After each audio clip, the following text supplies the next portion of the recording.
Pour rebâtir sur d'anciennes ruines, restaurer, réparer les brèches. Telle est la vision du centre chrétien, grâce Académie. Rebâtir, restaurer, réparer, relever, rendre le pays habitable. Grâce Académie. Le plus grand ennemi de l'homme, c'est pas le péché, c'est pas le diable, c'est l'ignorance. Et pour chasser l'ignorance, il faut que la lumière soit. Allons directement à la parole de Dieu et ce matin, je suis au numéro 3 de Fruits des pensées. Le thème central de l'année que nous sommes en train de déballer ou de dérouler, c'est plus de fruits. Et nous avons catégorisé plusieurs types de fruits.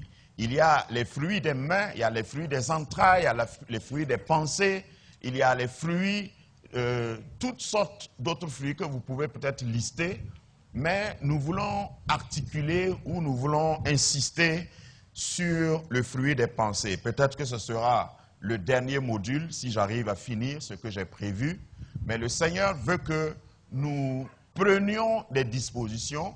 Et la plupart des choses que nous faisons dans l'Église, souvent les gens le font mal parce qu'ils ne comprennent pas ce que c'est réellement. Et quand tu ne connais pas la chose, tu ne peux pas bien faire la chose, même si elle est bonne. C'est pourquoi l'enseignement est important. J'ai souvent pris le plaisir de comparer l'enseignement à la prophétie, l'enseignement à la prière. Lorsque tu n'es pas bien enseigné, tu es mal informé et tu es mal renseigné. Et lorsque tu es mal renseigné, tout ce que tu vas faire, tu le fais mal. Tu peux avoir l'argent pour investir dans quelque chose, mais si tu es mal renseigné, tu ne vas pas avoir un retour d'investissement.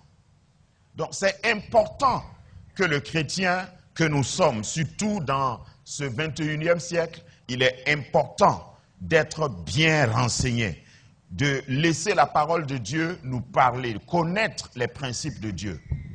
Parce que les principes de Dieu sont liés à la pensée de Dieu. Il y a ce qu'il faut distinguer, il y a la pensée de Dieu, il y a les actes de Dieu et il y a le but de Dieu. Lorsque vous connaissez la pensée de Dieu, vous comprenez ses actes. Et d'ailleurs, on dit qu'on connaît un auteur, enfin, on connaît une œuvre mieux à travers son auteur. Beaucoup de chrétiens dans l'Église et dans le royaume de Dieu connaissent plus les œuvres de Dieu que Dieu lui-même. C'est-à-dire que les pensées de Dieu. Lorsque Dieu te révèle sa pensée, tu peux mieux connaître ses actes. C'est à cause de cela, le chant qu'on a chanté ici, Exode 33, Moïse avait vu les actes de Dieu, les œuvres de Dieu. Mais il s'est arrêté au bon milieu, il dit non, fais-moi voir ta gloire. J'ai assez vu. Moi-même, j'ai été un canal pour que tu fasses tes œuvres. J'ai avalé, mon bâton a avalé des serpents anciens d'Égypte. Et j'aime souvent m'amuser en disant, Moïse, quand Moïse a apparu, il a licencié les magiciens de Pharaon. Parce que les gars se sont retrouvés sans bâton. Puisqu'on dit bâton magique, non? Ils n'avaient plus leur bâton magique. Le bâton de Moïse a avalé les bâtons magiques des magiciens. Donc les magiciens n'avaient plus rien pour donner à leurs femmes. Puisqu'il n'y avait plus de travail. Que Dieu fasse en sorte que l'onction qu'il a mise sur toi là désœuvre tous tes ennemis. Appauvrisse le camp de l'ennemi. Parce qu'il y a des dimensions d'onction. Si tu as reçu de l'huile dans ton domaine, tu vas entrer là où on dit, ici là, c'est difficile. Et toi, tu vas gagner. Tu vas réussir. Donc attachez-vous à la pensée de Dieu, au principe de Dieu, plutôt qu'à ses œuvres. Un miracle, c'est bien, mais j'ai duré dans le ministère assez pour savoir qu'un miracle ne sauve ni ne change quelqu'un. Les mêmes qui ont mangé les pains là, j'allais dire les sandwichs au poisson que Jésus a fait. C'est les mêmes qui ont dit crucifiez-le. Donc ne te trompe pas. Tu es assis à la bonne place. Tu vas être fertilisé. Pendant cette année, tu vas avoir des pistes, de l'équipement pour pouvoir porter plus de fruits. Amen. Donc nous sommes sur le fruit des pensées. Tes pensées sont un champ fertile. Et le diable cherche toujours tes pensées. Et c'est dans tes pensées qu'il sème avant que tu poses des actes. Tout ce que tu fais sont le résultat d'une pensée. Tu as d'abord conçu, tu as d'abord planifié. Rien n'arrive accidentellement. Même pour réussir, il n'y a pas de vraie réussite accidentelle. Il faut que tu conçoives, il faut que tu aies des pensées qui t'amènent vers le succès.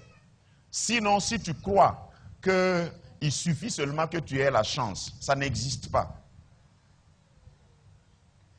Quand en grandissant, on m'a parlé de la chance, j'ai cherché la chance en vain. Et je me suis rendu compte que ça n'existe pas. Pour réussir, il faut penser. Et penser veut dire se déterminer. Et pour un rappel, la Bible nous parle beaucoup des pensées. Et quand vous voyez dans la Bible le cœur, tout ce que la Bible entend par le cœur de l'homme, il parle en réalité de ses pensées. C'est une métaphore dans le langage hébraïque surtout pour parler des pensées. Tel il pense dans son cœur, tel il est. Ce que la Bible dit. Donc le fruit des pensées est très capital à connaître et comment nous opérons et comment le diable essaye de travailler avec nos pensées. Et notre pensée ou notre mémoire à 3 niveaux, 3 dimensions ou 3 étages si vous voulez. Il y a une partie de notre pensée qui est dédiée au passé. C'est ce qu'on appelle la mémoire. Hein? Nous projetons vers le passé. Nous avons le souvenir de certaines choses. Nous nous rappelons de certaines choses. Ça appartient à la mémoire. Le deuxième niveau, c'est la contemplation. La contemplation, c'est avec cette partie de ta pensée que tu regardes les choses, que tu vois les choses, que tu contemples, que tu apprécies, que tu évalues. C'est ce que tu as. Bien sûr, quand tu connectes la contemplation à ton passé, tu sais juger. Parce que le jugement vient des deux. Tout ce que tu juges, c'est à partir de ce que tu as déjà mémorisé. Parce que ce que tu n'as jamais vu, tu ne peux pas juger. Mais quand tu as déjà vu, tu peux juger. Et juger veut dire souvent comparer pour savoir si c'est bon ou mauvais. Et c'est à partir de ta mémoire et de ta contemplation que tu peux faire cela. Prononcer un jugement ou évaluer. Et la troisième partie de ta pensée, c'est la projection, ce qu'on appelle le futur. Tu peux t'asseoir ici et puis tu réfléchis à comment tu vas devenir dans 5 ans. Je vais dire quelque chose qui va fâcher peut-être certaines personnes. Il y a un philosophe qui a dit qu'en général, les Africains ne se projettent pas plus loin que 5 ans. Si tu n'es pas d'accord, après on va former un syndicat, on va aller le voir. Il est mort, mais on va... Voilà. Mais c'est un constat. Toute personne qui ne peut pas se projeter dans l'avenir ne peut pas réussir vraiment. Parce que ça veut dire qu'il ne pense pas au-delà de la contemplation. Alors que Dieu a donné à chacun de nous ces 3 dimensions, ces capacités. Je peux me rappeler de ce que je faisais il y a 20 ans. Je peux me rappeler de certains noms, de certains événements. Et c'est à propos que je donne ces images. Et le diable travaille souvent, beaucoup, avec notre mémoire. Tu viens ici ce matin, tu lèves les mains, tu dis, Seigneur, fais-moi voir ta gloire, comme on a chanté tout de suite. Et le diable te projette un film que tu as eu en 1952. Bon, enfin. Il n'y a pas beaucoup qui peuvent remonter jusqu'à là. Et puis il te dit, tu crois que le Seigneur considère ta prière, tu as oublié ce que tu as fait là-bas. Ça, c'est dans ta mémoire. Mais lorsque Dieu opère avec notre souvenir, notre mémoire, c'est pour nous rappeler qu'il a été le Dieu d'Abraham, il a été le Dieu d'Isaac, il a été le Dieu de Jacob et il est ton Dieu. Dans le passé, il a agi et il agit encore et il agira. Donc Dieu opère avec ces 3 niveaux de notre pensée, mais différemment que l'ennemi. Et comme ça, tu peux savoir qui est en train de t'acculer. Chaque fois qu'un souvenir négatif va rejaillir dans ta pensée, il faut savoir que ce n'est pas de Dieu. Chaque fois qu'il va te montrer un tableau de ton passé, il faut savoir que ça ne vient pas de Dieu. Lorsque Dieu te montre ton passé, c'est pour te dire, hey, si je t'ai aidé à tuer l'ours et le lion, Goliath n'est rien. Chaque fois que Dieu utilise ton passé, c'est pour te dire, je suis toujours là. Je l'ai fait hier, je peux le faire encore aujourd'hui. Chaque fois que Dieu utilise ton passé, c'est pour te dire, j'ai honni le diable. J'ai couvert tes fautes passées et je te donne l'autorisation de partir, d'aller encore plus loin parce que je peux le faire. Beaucoup de chrétiens, beaucoup d'entre nous, il y a des choses que nous aimerions oublier. Mais le rôle du Saint-Esprit, ce n'est pas de nous faire oublier d'où nous sommes venus. Non. Sinon, certains d'entre nous allaient être orgueilleux. Moi, je sais d'où je viens. Je me rappelle bien d'où je viens.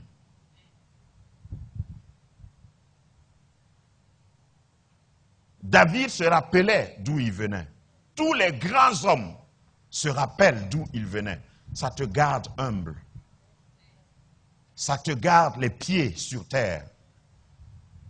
Tu n'as pas toujours été le diacre tout-puissant flip-flap. Tu n'as pas toujours été le grand révérend international, interplanétaire. Tu n'as pas toujours été la prophétesse des quartiers, enfin des nations.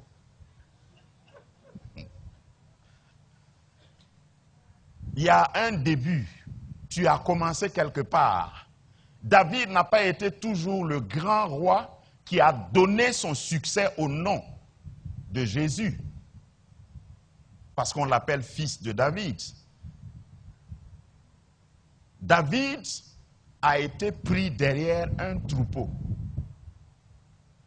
David a été pris comme quelqu'un que son père même ne désirait pas avoir chaque fois à côté de lui.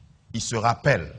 Mais lorsque Dieu le fait, c'est pour te dire qu'il ne fait exception de personne, quel que soit ce que le diable a fait à travers les années passées. Dieu a encore meilleur pour toi. Et quand il t'a pardonné, il t'a pardonné. Amen. Maintenant, si quelqu'un vient utiliser ton passé pour t'accuser, pour te disqualifier, il faut simplement lui dire d'aller discuter ça avec Dieu. Ça ne te concerne pas. Ce que moi je sais, comme l'aveugle de Jean chapitre 9, j'étais aveugle avant. Maintenant là, je te vois. Je te vois toi-même. Non seulement je vois, mais je te vois toi-même qui me parle là. Maintenant, comment est-ce que j'ai été guéri? Ça, ce n'est pas mon problème. Va discuter ça avec celui qui m'a guéri. Si tu n'arrives pas à ce niveau, ton passé va toujours être une arme contre toi, entre les mains du diable. Ouvre ta Bible dans Philippiens chapitre 4, verset 8. Philippiens 4, 8. Vous savez que nous avons introduit la semaine passée par 2 Pierre 1, 5, et c'est la suite de 2 Pierre 1, 5 à 9 que je veux dérouler pour ce module. Philippiens chapitre 4, verset 8. Comme c'est un passage dans un français relativement familier, je vais proposer qu'on le lise en concert, on le lise ensemble. Au reste, frères, que tout ce qui est vrai, tout ce qui est honorable, tout ce qui est juste, tout ce qui est pur, tout ce qui est aimable, tout ce qui mérite l'approbation, ce qui est vertueux et digne de louange, soit l'objet de vos pensées. Amen. Amen. Reprenez vos places. C'est l'apôtre Paul encore. Vous savez qu'il est dense. J'aime l'apôtre Paul particulièrement parce que c'est celui, comme je disais tout à l'heure, qui a cherché à connaître le cœur de Dieu, la pensée de Dieu. Ça fait que quand il parle, c'est différent.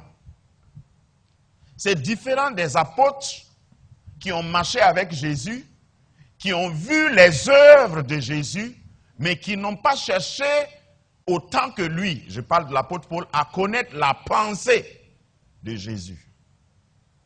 Voilà ce qui explique, entre autres, la profondeur des enseignements de l'apôtre Paul. Moi, je ne lis jamais les écrits de l'apôtre Paul d'un trait. Dans mon exercice personnel, je prends le temps, je lis une portion et je commence à réfléchir pendant peut-être une journée ou une semaine là-dessus. Ça, c'est un des passages sur lesquels vous pouvez arc-bouter, vous pouvez accrocher votre chapeau et puis vous asseoir. Parce que ça demande un temps de réflexion. Il dit au reste, frère, que tout ce qui est vrai, tout ce qui est honorable, tout ce qui est juste, tout ce qui est pur, tout ce qui est aimable, tout ce qui mérite l'approbation, ce qui est vertueux et digne de louange, soit l'objet de vos pensées. Quand on parle du fruit des pensées, il n'y a pas meilleur passage pour décrire quels doivent être les fruits de tes pensées. Et si j'accroche ça à 2 Pierre chapitre 1 verset 5, 2 Pierre 1, 5, c'est l'apôtre Pierre ici qui dit maintenant, à cause de cela même, faites tous vos efforts pour joindre à votre foi la vertu. Vous allez retrouver les mêmes choses, presque. La vertu, à la vertu, la science, à la science, la tempérance, à la tempérance, la patience, à la patience, la piété, à la piété, l'amour fraternel, à l'amour fraternel, la charité. Si vous mettez ces deux passages ensemble, ça peut faire, si vous voulez, le résumé du CV spirituel d'un vrai disciple. Tu dois pouvoir masteriser ces aspects-là. Quand tu as la foi, et j'ai bien détaillé dimanche passé, la foi seule ne suffit pas. Si tu as seulement la foi, c'est comme si tu as le taux et il n'y a pas de sauce. C'est pourquoi il dit, fais de tout tes...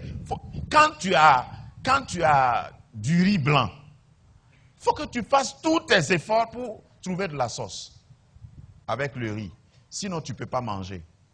Le problème est que beaucoup de chrétiens ont une foi brute, foi déshabillée, foi dénudée, une foi fade, qui n'a aucune saveur. Moi, je n'aime pas vivre longtemps avec eux. Je préfère les avoir comme des frères à distance. Voilà. Et puis on se rencontre de temps en temps, juste pour adorer le Seigneur. Chacun regarde au ciel. Et puis après, on se sépare. C'est souvent ça qui fait que les gens quittent l'église à la fin du culte et ils vont rapidement au parking et rapidement ils démarrent, ils s'en vont. Mais si tu rencontres un frère qui a tout ça, tu as envie de l'inviter au kiosque après le culte. Dis à ton voisin, si tu veux, essaye-moi. Voilà, en m'invitant quoi. La seule manière de savoir, c'est de rester un peu avec moi. Il ne faut pas me juger à distance. Ce n'est pas ce que j'ai voulu dire. Mais quand tu t'approches de la personne et tu sens qu'en plus de sa foi, il n'a aucune vertu, il n'a aucune science, il n'a aucune tempérance, il n'a aucune patience, il n'a aucune piété, il n'a aucun amour fraternel, il n'a aucune charité, il faut clignoter et puis continuer ta route. Parce qu'il n'y a rien à tirer de cette personne. Ce n'est pas moi qui le dis, hein, c'est la Bible. Donc, pendant toute cette année, ce que nous allons nous efforcer de faire, parce que ici, je rappelle encore qu'il est dit, fais tous tes efforts. Ça veut dire que ce n'est pas Dieu qui donne ça. Allô? Ce que Dieu donne là, il ne dit pas de faire des efforts. Mais ça là, c'est toi qui fais tes efforts. Et puis, on ne peut pas faire les efforts pour quelqu'un d'autre. C'est-à-dire, on ne peut pas avoir ça là par procuration. Hein? Prends 10 000 francs, bon, j'ai vu ça sous d'autres cieux. Prends 10 000 francs et puis va à l'église, prie pour moi, prie à ma place. Voilà. Je ne dis pas qu'on ne doit pas prier les uns pour les autres. Ah, il faut le faire. Il faut que j'ai des partenaires de prière. Moi, j'ai des partenaires de prière. Il faut prier, je crois à la prière. Mais quelqu'un ne doit pas toujours être en train de prier pour toi et toi tu dors parce que tu as payé. Non. Non. Fais tous tes efforts. Dis avec moi, Seigneur, aide-moi à faire tous mes efforts. Voilà. Donc c'est personnel. Nous pouvons être plantés dans le même champ, mais chaque arbre doit porter son propre fruit. Il ne faut pas penser que, comme tu es à côté de quelqu'un qui porte beaucoup de fruits là, c'est nos fruits. De la même manière que chaque femme doit porter son bébé. Et je vous ai déjà dit ça. Même si tu as de l'argent, bon, la science n'a pas encore pu trouver un moyen pour qu'une femme porte un bébé pendant 2 mois et puis accoucher. Parce que vous savez que si c'était possible, il y en a qui allaient le faire. S'il y avait des comprimés, on avale et puis bébé en 1 mois, il sort. On allait raccourcir les choses. Mais les femmes riches font combien de mois avant d'accoucher? Même s'ils ont l'argent. Même les femmes les spécialistes des gynécologues, c'est ça? Même eux, leurs femmes. Même si la femme là même est gynécologue, elle fait 9 mois. Donc, le révérend pasteur doit faire 9 mois. Le bishop des nations fait 9 mois. Le prophète interplanétaire qui prophétise sur Mars et sur la Terre fait 9 mois aussi. Je ne sais pas s'il y en a qui vont sur Mars. Parce que quand certains se présentent, tu crois qu'ils ont fini avec la Terre, maintenant c'est Jupiter et les autres astres qui les... Ils doivent faire 9 mois. Fais tous tes efforts. Et puis quand quand une femme est enceinte, ça se voit. Voilà. Il y a des moments, quand moi-même je me regarde au miroir, je sais que je suis enceinte. Voilà. Et si tu me juges par rapport à mon état actuel, tu t'es trompé. On est 2, au moins. Souvent, je suis enceinte de jumeaux, de triplés. Et puis en ce moment, ma démarche change. Je n'ai pas le temps pour papatoyer. Je n'ai pas le temps pour... Non. Parce que je porte quelque chose. Je prends l'exemple sur moi, mais sur toi, c'est la même chose. Quand quelqu'un sait qu'il est en train de préserver quelque chose qui doit bénir une nation, il ne s'amuse pas. C'est ça, tous tes efforts-là. Revenons à notre texte du jour, Philippiens 4. Philippiens 4, en réalité, est en train de nous dépeindre ce qui doit être sur la liste de nos préoccupations mentales. Parce que fruit des pensées, c'est d'abord sur le plan mental. Et ici, l'expression au reste, là veut dire en conclusion. Ou après tout. Ou ce qu'il faut retenir surtout. C'est ce que ça veut dire au reste. Après avoir développé tout, si vous oubliez, si vous n'êtes pas capable de faire ce qui précède, ça là, faites tout. Au reste, que tout ce qui est vrai, si on veut aller par étapes, tout ce qui est vrai. J'ai mis la liste de... Hein, voilà, tout ce qui est vrai. Avant que tu commences même à adhérer à quelque chose mentalement, il faut vérifier si c'est vrai. Il y a des gens qui commencent même à commenter des choses qui ne sont pas vraies. Ils n'ont pas vérifié. Ça, à ce premier niveau-là, ça te pousse, en tant que vrai disciple du Seigneur, de faire attention à ce que tu... Non seulement à ce à quoi tu adhères, mais aussi à ce que tu ajoutes comme commentaire. Il y a des événements qui ne sont même pas vrais. Il y a des informations qui sont, des nouvelles qui ne sont pas du tout vraies. Et puis toi, tu fais le relais. Est-ce que c'est vrai?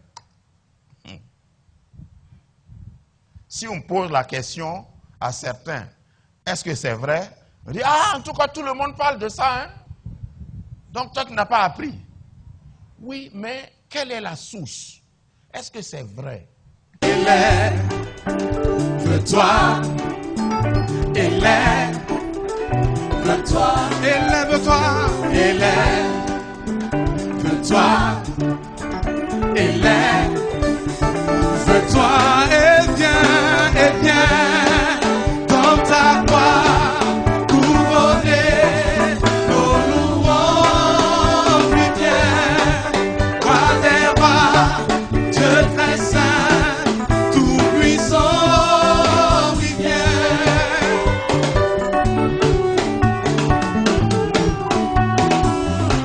Oh oui viens.